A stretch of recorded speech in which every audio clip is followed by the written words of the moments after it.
Zo'n 60 muzikanten van 11 verenigingen lieten zich afgelopen weekend horen tijdens het Solisten- en Ensemblefestival. Hierbij passeerden diverse instrumenten de revue. Gisteren hebben we de slagwerkers gehad en dat is dan bijvoorbeeld op snare, maar ook op marimba. Dat is zo'n heel groot klokkenspel en ook in alle niveaus.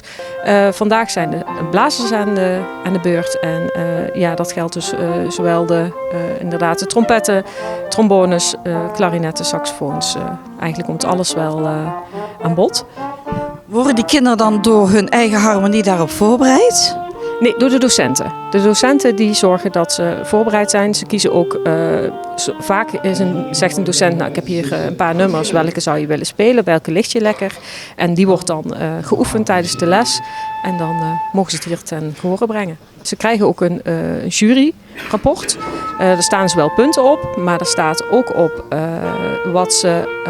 hoe ze het gedaan hebben. Bijvoorbeeld van, nou, je bent mooi zacht begonnen.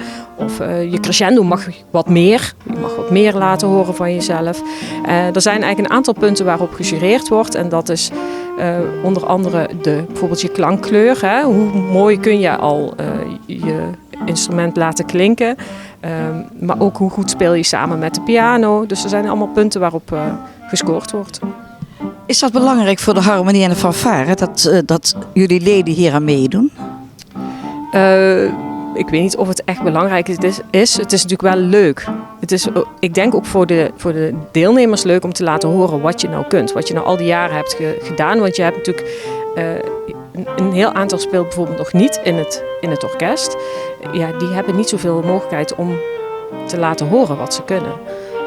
En voor de muziekvereniging is het natuurlijk ook leuk dat jij als vereniging kunt laten horen wat jouw leerling al kan. Maar het is niet zo dat als ze bijvoorbeeld heel hoog scoren hier, dat ze volgende week de eerste partij mogen spelen?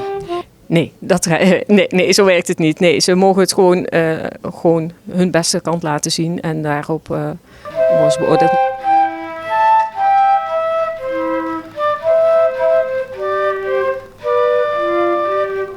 Het is ook geen concurrentie tussen de verenigingen?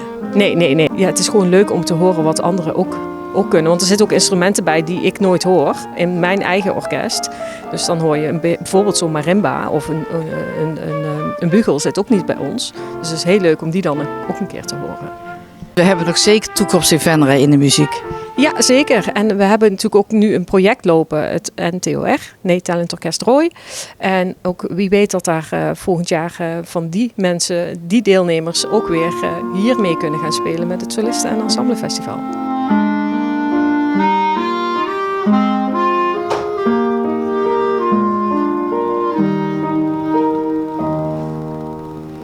Een groot applaus.